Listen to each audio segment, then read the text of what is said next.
today we're here for the first of the two home races for the Ferrari, for the Tifosi here at Imola as well. If you missed the previous episode at Suzuka, I recommend you go and check that one out. Before seeing this one, because, spoiler alert, I got lucky in that one. I achieved a result. I'm sure normal service will be resumed. Not really much we can do on the aero side. That's annoying at the front wing and the rear wing, but I'm hoping that they fix that with R&D, but who knows. With driver crew around F125, we are to have weight redistribution and quite a few upgrades available on the Sashi side. That, ladies and gentlemen, is our engine upgrade. Oh no! Anyway, now we do then also have a minor engine power upgrade, but yeah, major ERS is more appealing. Oh, for goodness sake, it's raining and qualifying again. I'll have to wait and see though if we're going to do that. R&D wise, again, haven't yet removed high inflation, but I am leaning towards doing that. Possibly do that. I'll see where we are at the end of the Canadian Grand Prix, and then yes, I think then if we're not able to really get any upgrades, then I'll remove it. But yes, McLaren going fast, also bringing the only other team to bring an upgrade here to close on Mercedes. So move into a wet qualifying here at Imola. Now, I should point out, unlike yesterday's episode at Suzuka, the rain isn't actually going to last long. So, yes, although it looks horrific here at the start of the session, when I'm trying to do my laps, you can see it's actually looking full wet as well. Let the Toro Rosso by the other Italian team on the grid. We're actually going to be able to get out to dry tyres. It's completely bone dry by the end of the session as well. Get a nice little bit of slipstream there from the McLaren, thank you very much. Half a second up on the previous best time, as well as people now start to set times on the soft compound tyres. It should be easy. I do actually, this corner isn't very good for me. I've never been quite able to perfect that corner, but I have gone purple and set to 1 as well. So we now go up the hill again. That corner, not great, and I mean, this circuit's not one of my best circuits. I do actually like this circuit to drive. I think it's quite a challenge to drive, but it's not, for me, it's not one of my best circuits to drive, if that makes sense. I have won here in the past, but yeah, not for a while, I don't think. I think it was F1 2021 last time I won here. Anyway, the lap's been processioning. There's nothing processional, excuse me. There's nothing really to do as we go down the hill. This is my best bit on the track, where I'm strongest going through the final, down the hill, and through these final two corners here, up to the line then with open the DRS, and that will be enough for P10 as well. That's better. That's a much better qualifying result too. Everyone was on the same compound, so none of the stuff in Suzuka, and I was only a couple of tenths off Leclerc. I'm very happy with that. P10, there's a lot of work I can do with here by starting this high up the grid. So yeah, we'll see what we can do from 10th place on the grid. It's time for the race of today's Emilia-Romagna Grand Prix. Welcome once again to the Autodromo Internazionale Enzo and Dino Ferrari. The clue is in the name. This is very much Ferrari home turf, and the locals will be out in force today to support their team in what we hope will be a magnificent spectacle of motorsport. On then to the Emilia-Romagna Grand Prix. 3.1 miles of track at Imola, featuring 19 turns, 9 to the right and 10 to the left. Remember that Imola differs from most other Formula One tracks as it's driven anti-clockwise. Let's hope nobody forgets that today. The exit from turn 18 will probably be the setup for many of today's overtakes, leading as it does into the longest straight on the circuit and its only DRS zone. It's time to see how our drivers are stacking up after yesterday's exciting qualifying session. Lando Norris will lead us away from pole position. Sergio Perez lines up alongside. Moving on to the rest of the grid, we have Russell, Verstappen, Oscar Piastri, Leclerc, Hamilton, Stroll, Sainz, Phoenix, Tsunoda, Gasly, Ocon, Teo Porcher, Behrman, Magnussen, Joe, Albon, Hulkenberg, and Fernando Alonso rounds off the grid. That's it then. It's time to go racing as we head down trackside for today's race.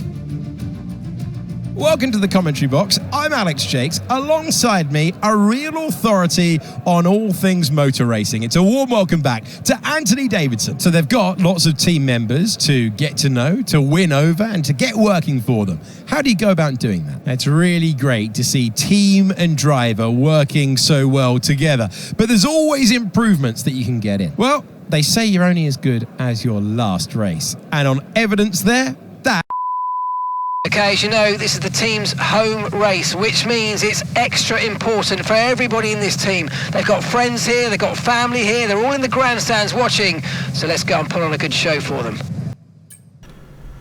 No pressure then, Mark. Race strategy is a bit of an interesting one. Obviously, 25% race, it's always going to be medium soft or soft medium. It's just about which order we want to do that. And I think I'm going to start on the mediums. It seems to be the faster strategy. It's that fastest lap at the end of the race. That could also be an opportunity to get an extra point, of course. So we move then to 5 red lights for the Emilia-Romagna Grand Prix, and away we go. It's a good start, better than Sainz actually, as well. Interesting to see what that Toro Rosso 4 can do.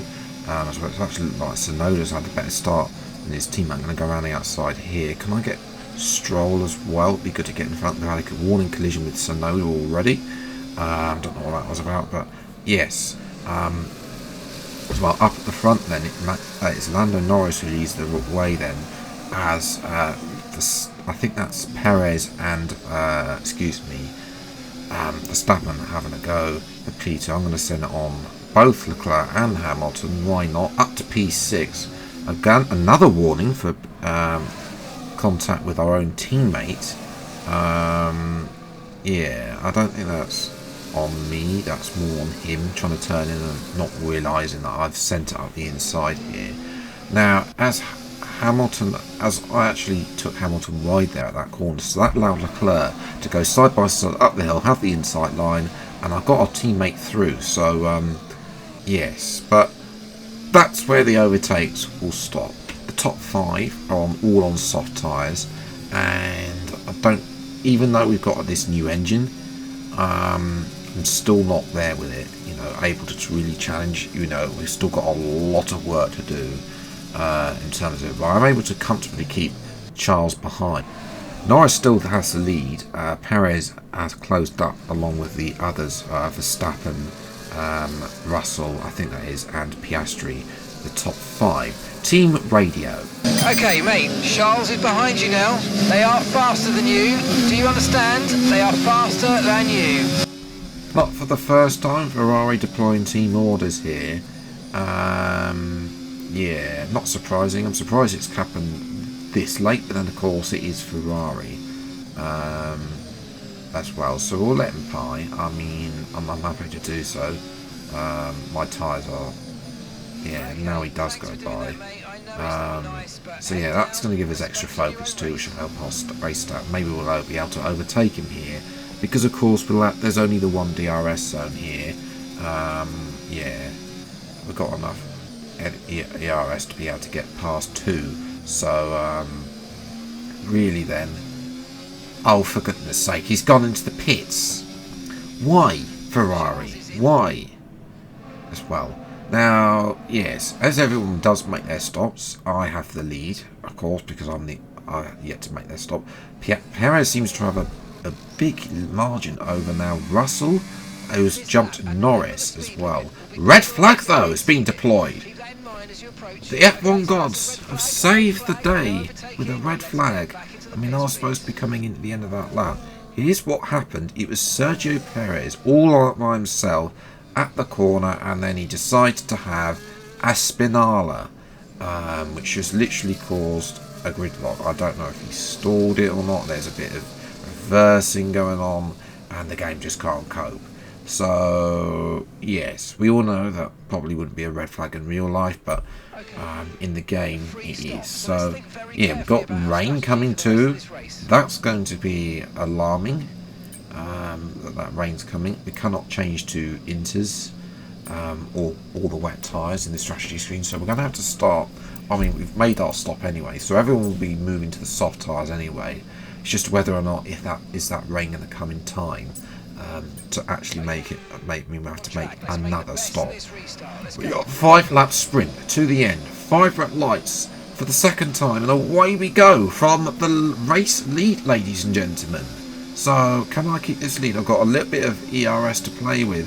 Down to tell I'm going to take the inside line on Perez. Perez tries to go around the outside. The hand of frustration comes up, and I'm able to keep that position for now. Because all of a sudden I've got a great chance of getting my first race victory in this career mode.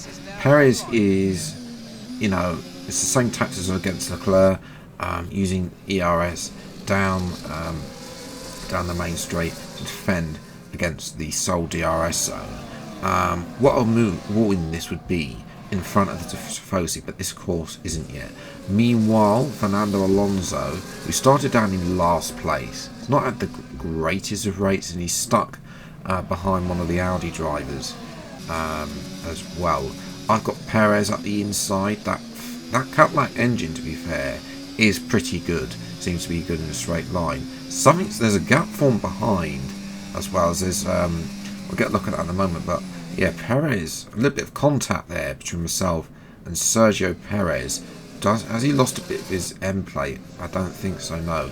As Hamilton then has had a lock-up, that's why there's a gap behind as well, and that's allowed Piastri past Hamilton. Moving to lap 13.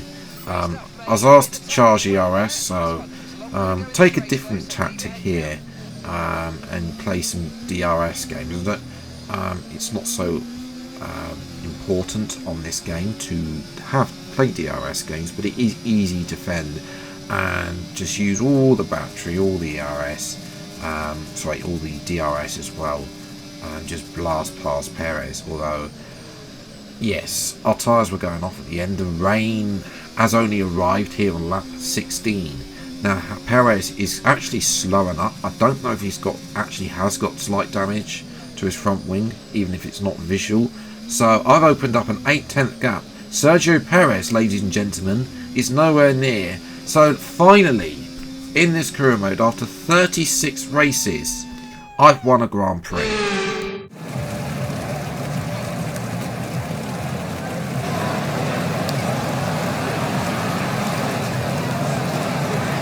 To come here and take victory as a team today on home soil was so important. You can see how much it means to them. The drivers there doing their part. The team's strategy was perfect as well. And the fans really embraced that. What a great atmosphere we had here today. Here come our winners now. A thrilling race and a tremendous effort by Ferrari. Their history is well known, so it's no surprise to fans the world over to see them come out on top once again.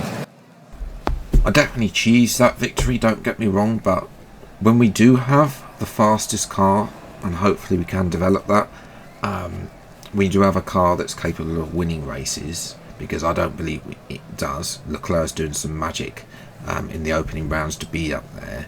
But yes, that was luck, pure luck, and the F1 god smiled.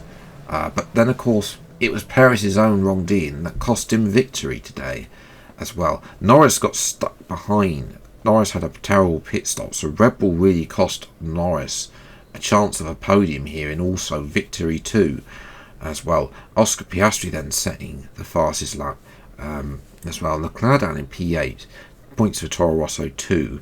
They'll be happy with that as well. If we scroll down, if I want to scroll down, Albon up to P18 too, from P18 to P13, so a good result from him. Alonso struggling for only P17. He'll look to bounce back the next race in Monaco.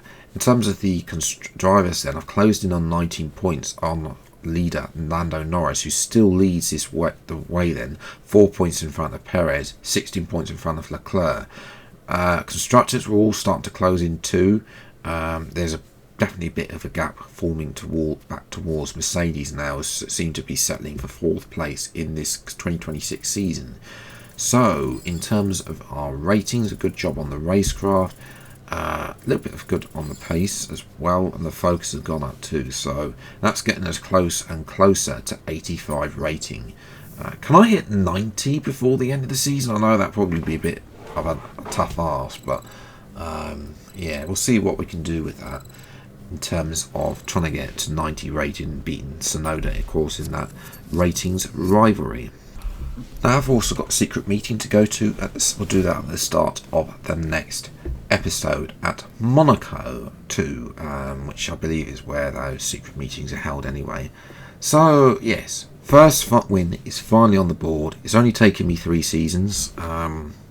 Yeah, definitely not as quick to get victories, and usually there's some mad victory in one of the lower cars but for both for Williams and for RB/Toro Rosso, not to get a victory there in the first 2 seasons probably showed where those 2 cars were, even though I did come close a couple of times. But yes, it's finally on the board.